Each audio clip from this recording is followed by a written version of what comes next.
हाँ, एक बार को बीजक महिमा का पद गुनगुना लेते हैं।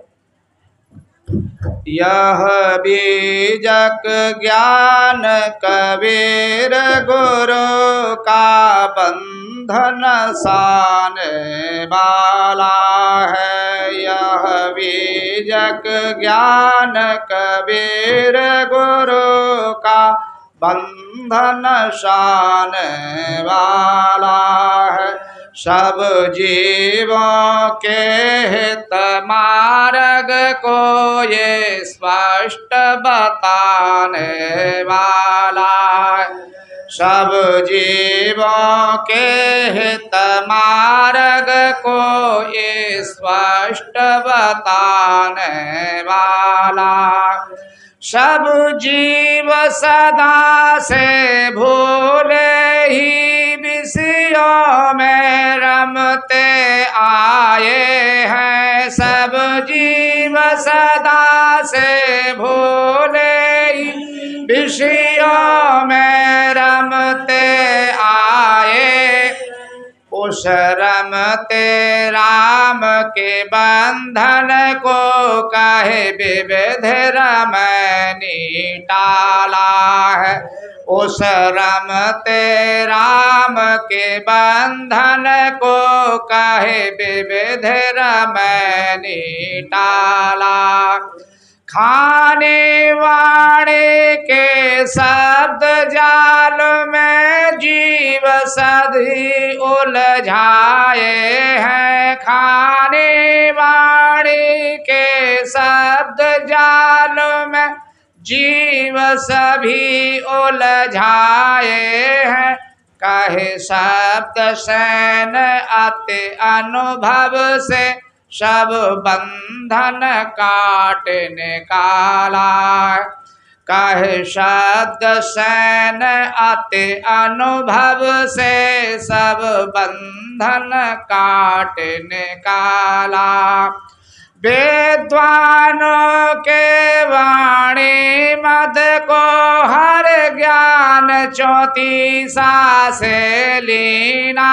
विद्वानों के वाणी मद को हर ज्ञान 34 से लीना।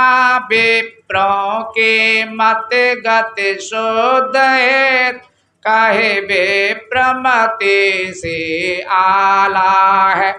विप्रों के मत गति शुद्ध है तो कहे विप्रमति से आला। कहरा कहे कहर हरे जीव का कहे बसंत विषयासक्त हरे। कहरा कहे कहर हरे जीव का कहे बसंत विषयासक्त हरे। मन माया के तम हरे आप कहे चाचर ज्ञान उजाला है। मन माया के तम हरे आप कहे चाचर ज्ञान उजाला। अंत में स्थिर परम रमैया राम बेल में आप कहे। अंत में स्थिर परम रमैया राम बेल में आप कहे। खाने वाणे की बिरह बिथा बिरहोली विवेक विशाला। खाने वाणे की बिरह बिथा बिरहोली विवेक विशाला। अविनाशी जीव कर्म के बस जन्मा देह डोले में झूले। अविनाशी जीव कर्म के बस जन्मा देह डोले मैं झूले। पर करण है डोला कहे विदवत पारक पद दिया निराला।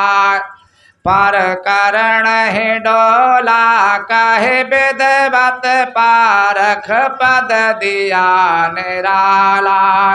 जड़ साक्ष्य दृश्य से सदा पृथक साक्ष्य चिद्रूप सदा अपना। जड़ साक्ष्य दृश्य से सदा पृथक साक्ष्य चिद्रूप सदा अपना। साखी कहे सकल ज्ञान खाने मत पंथ द्वंद्वों का काला। साखी कह सकल ज्ञान खाने मत पथ द्वंद्वों का काला। 11 प्रकरणों से भूषित है पारख ज्ञान भरा बीजक। 11 प्रकरणों से भूषित है पारख ज्ञान भरा बीजक। रविवत इसके प्रकाश किरण तम मोहन साने वाला। रविवत इसके प्रकाश किरण तम मोहन साने वाला। अति गूढ़ अगूढ़ दुविध पद्यों शैलियुक्त से भरा ग्रंथ। अति गूढ़ अगूढ़ दुविध पद्यों शैलियुक्त से भरा ग्रंथ। विद्वान भी है टक्कर खाते अभिलाष अल्पमति वाला। विद्वान भी है टक्कर खाते अभिलाष अल्पमति वाला। गुरु संत पारखी के द्वारा गुरुमुख पढ़ने से भेद खोले। गुरु संत पारखी के द्वारा गुरुमुख पढ़ने से भेद खोले। बोधक सूरत की कृपा दृष्टि से पाया बोध उजाला। बोधक सूरत के कृपा दृष्टि से पाया बोध उजाला। यह बीजक ज्ञान कबीर गुरु का बंधन साने वाला। सब जीवों के हित मार्ग को स्पष्ट बताने वाला है। बोलिए सदगुरु कबीर साहेब की। स्पष्ट कहते हैं, बिल्कुल साफ साफ खुल्लम खुल्ला बात। आप चौंक जाते हैं कि ये क्या हो गया। पहला प्रकरण रमैनी है। रमैनी में हम सुने आए रम धन ऐनी बराबर रमैनी। ऐनी कहते जीव को, ऐन कहते कानून और नियमों को, रम कहते रम जाने को। जितने भी नियम कानून हैं सभी मानवकृत हैं। आश्चर्य और अफसोस इस बात का है आदमी स्वयं अपने बनाए हुए कानून नियमों में उलझ गया है, फंस गया है, बंध गया है। यह रमैनी प्रकरण में हम पढ़े आए। शब्द प्रकरण में हमने सुना समझा। शब्द 3 प्रकार के होते हैं, रोचक, भयानक और यथार्थ। तो यहाँ पर सदगुरु कबीर साहब ने शब्द को 4 भागों में विभक्त किया है, जीवमुख, मायामुख, ब्रह्ममुख और गुरुमुख। जीवमुख वाणी वह वाणी कहलाती है कोई व्यक्ति किसी मूर्ति के सामने हाथ जोड़ के गिड़गिड़ा रहा हो। क्या कह रहा हो? हे देवी गुसैया, हे हनुमान बाबा, तेरे बिना तो बेड़ा पार हो कोई नहीं, अब तू करे और सोच होगी। यदि इस तरह से कोई प्रार्थना कर रहा है तो समझ लो जीवमुख वाणी है। मायामुख वाणी की क्या पहचान है? किसी व्यास गद्दी पर बैठ करके यदि कोई बोल रहा हो, कैसे गंगा गंगे तो ब्रूधा नाम जना नाम सतरमोच्यते सर्व पापाभ्याम विष्णु सम गच्छति। बोलिए गंगा महारानी की। आहा, लोग कहते भाई क्या कहना है, गुरु महाराज ने निहाल कर दिए है। इसका अर्थ है गंगा गंगा के बोलने मात्र से संपूर्ण पाप क्षय हो जाते हैं और सीधा विष्णु धाम के लिए जाता है। याद रखना ये बात बिल्कुल सफेद झूठ है। इतने कहने मात्र की बात तो छोड़ो, यदि गंगा में नहाने की भी बात आवे, लोग गंगा के नहाने की भी बात करते हैं, यदि नहा भी आओ तो पाप ऐसे मन समझ लेना कोई धूल और पसीना। कभी कभी आदमी धूल में निकल के जाता है तो धूल दूषित हो जाता है, और गर्मी में पसीना निकला तो पसीना से आच्छादित हो जाता है। तो नहाने धोने से क्या होगा, धूल और पसीना आपका साफ हो सकता है, पाप से कोई मतलब नहीं है। संत कहते हैं दुख का मूल है पाप क्रिया, उन पाप का मूल को आदत भाई। आदत छूटे न नाम जपे, जड़ मूरत पूजे न गंग नहाई। परीक्षा प्रतिज्ञा करे और अंतर, ताही प्रतिज्ञा को व्रत कहाई। दुख से छूटन चाहो यदि, गुरु ज्ञान से आदत मात्र नसाई। क्या करना है, गुरु के पास जाके ज्ञान पा करके जो आदत पड़ी है उन आदतों को निकालना है। वो आदत निकल गई तो हो गया बेड़ा पार आपका। पाप का मूल को आदत भाई, गंदी आदत के कारण आदमी पाप करता है, और गंदी आदत नहीं होगी तो पाप क्यों करेगा। हो गया मैदान साहब। इसलिए अब तीसरी बात है, तीसरी वाणी है ब्रह्ममुख। ब्रह्ममुख कैसे समझे, ब्रह्ममुख के बारे में बताते हैं मय्ये सकलम जातम, ये संसार मेरे से ही तो पैदा हुआ है, अब मेरे से ही पालन पोषण हो रहा है, और अंत में मेरे ही में लय हो जाएगा। ऐसा में अहम ब्रह्मास्मि, ऐसा में ब्रह्म हूं। यदि ऐसे कोई बोल रहा है तो मानो वह ब्रह्ममुख वाणी है। साहब कहते हैं यह भी तीसरी वाणी, ये भी दूसरों की है। अब चौथी वाणी आती है गुरुमुख।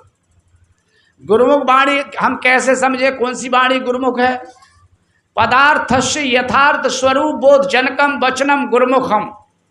जो पदार्थ जैसा है उसको वैसे ही बताना। पदार्थ से यथार्थ, दूसरी बात स्वरूप जनकम वचनम, जिससे हमें अपने स्वरूप का यथार्थ बोध हो जाए। स वचनम गुरुमुखम, वे वचन गुरुमुख कहलाते। ये बात हमने शब्द प्रकरण में अच्छी तरह से समझ के आए। तीसरा ज्ञान 34 अक्षरों के माध्यम से एक एक अक्षर पर चिंतन किया। ज्ञान 34 में उदाहरण के लिए गग्गा गुर के बचने मान, दूसर शब्द करो नहीं कान, तहाँ विहंगम कबू न जाई, ओ गह गह के गगन राही। ए गग्गा जी, गुरु के वचनों को मानो। गुरु के वचनों को मानने का मतलब है जो निर्णय के वचन हैं, तर्क संगत हैं, बुद्ध संगत हैं, विवेकपूर्ण वचन हैं, ऐसे वचनों को मानने में तो निसंदेह हमारा कल्याण है। सदगुरु तथागत किसी नामधारी गुरु को के वचनों को मानने के लिए बाध्य नहीं कर रहे हैं, अपितु जो तर्क संगत वचन है, विवेकपूर्ण वचन है, सच्चे ज्ञान की पहचान है आदमी के गले उतर जाए। और दूसरा ये सच्चे आचरण, सच्चा ज्ञान होना चाहिए, उसके पीछे सच्चा आचरण होना चाहिए, आदमी का कल्याण सुनिश्चित पक्का हो गया।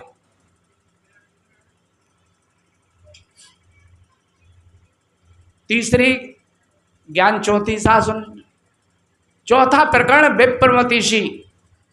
30 चौपाइयों के माध्यम से विप्रों की गतिविधि क्या विचारधारा है और कैसी होनी चाहिए, इस पर प्रकाश डाला है। सुनो सवन बिल विप्रमतीषी, हर बिन बूढ़ी ना भरी सी, ब्राह्मण होके ब्रह्म न जाना है। इस तरह से ब्राह्मण होके भी ब्रह्म को नहीं पहचाने, फिर कब पहचानोगे।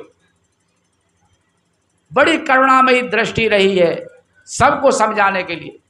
इस तरह से हम विप्रपति को सुन के आए। कहरा कहर हरे जीव का, आदमी के जीव में बड़ी पीड़ा कष्ट को देखा तो कवि साहब से रहा नहीं गया। देखा तो उनको कहरा प्रकरण के माध्यम से उनके दुख का हरण किया। कहरा बसंत प्रकरण आया। बसंत कहते हैं जहाँ पर नए नए पत्ते फूल फल निकल रहे हों और पुराने पतझड़ होते हों, पुराने गिर रहे हों और नए निकलते हों। साधु कहते जाके 12 मास बसंत हो ताके परमार्थ बूझा बिरला को। मानव सृष्टि में तो 12 मास जन्म और मृत्यु हो रही है। ऐसा कोई समय नहीं है जिस समय मृत्यु नहीं होती हो या जन्म नहीं होते हो। ये रिकॉर्ड है। तो साधु कहते अब आगे परमार्थ बूझा बिरला को। ऐसा कोई बिरला होगा उनके परमार्थ की बात बूझे। पर परमार्थ की बात पूछने के लिए भी संत भी हैं और भक्त भी हैं। इसका मतलब कम है। कम होने के कारण इस तरह से कहा परमार्थ बूझा बिरला को कोई बिरले पूछेंगे। चाचर, बेल, बिरौली, हिंडोला, इस तरह से बेल कहते हैं लताओं को जो पेड़ पे चढ़ जाती है। कुछ उल्टी चढ़ती है, कुछ सीधी चढ़ती है, पेड़ पे चढ़ जाती है और पेड़ को कभी कभी ऐसा है पूरे घेर लेती है। बिरौली, अपने से भिन्न कोई करता धरता है, उनको मानने वाली हमारी जो वृत्ति है उस विरह में पीड़ित है, संतापित है। वह प्रकरण बिरौली में समझाया है। और हिंडोला, आज हिंडोला और साखी प्रकरण पर थोड़ी सी चर्चा करेंगे। हिंडोला किस तरह से है। आदि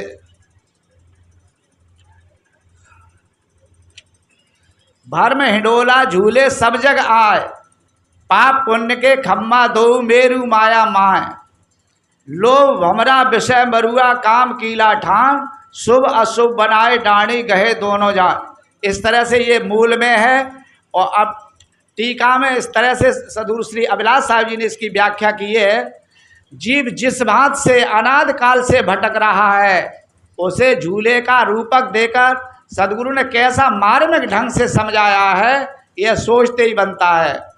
जैसे खम्बे, मेरू, मरुआ, भमरकली, कांटो, डंडे, पटरी आदि के बिना झूले का रूप नहीं खड़ा होता, वैसे पाप पुण्य, माया, लोभ, काम, शुभाशुभ वासनाएं, कर्म आदि के बिना यह भ्रम का हिंडोला, यह सांसारिकता एवं जन्म मरण का हिंडोला नहीं खड़ा होता। जिस हिंडोले में सब जीव झूल रहे हैं वह भ्रम का है। भ्रम यह है कि सुख मेरी अपनी आत्मा से अलग है। इस भ्रम ने जीव को विषयों का दास बना दिया है। जो लोग विषयों का दासता से अपने आप को छुड़ा लेते हैं वे मोक्ष और परमात्मा को अपने से अलग मानकर उनकी खोज करने लगते हैं और इस भटकाव को वे धर्म मान लेते हैं। अतः विषय बंधन तो वैराग उदित होने पर छूट भी जाते हैं, परंतु ईश्वर और मोक्ष खोजने का भ्रम नहीं मिटता, क्योंकि आदमी इन्हें जीवन का परम लक्ष्य समझता है। इस काम को समाज द्वारा बड़ी श्रद्धा से देखा जाता है और देखा जाना भी चाहिए, परंतु यदि मनुष्य दिशा भूलकर चलता है तो उसके चलने से उसे गंतव्य नहीं मिल सकता। विषयों में सुख खोजना घृणित कार्य है, परंतु मुक्ति और ईश्वर खोजना पुनीत कार्य है। किंतु मोक्ष और ईश्वर को अपनी आत्मा से अलग खोजना विपरीत दिशा में जाना है। इस प्रकार अपनी आत्मा से अलग अपने कल्याण के लिए कुछ भी खोजना भ्रम हिंडोले में झूलना है। इस भ्रम के हिंडोले में पहला अवयव है 2 खंबे।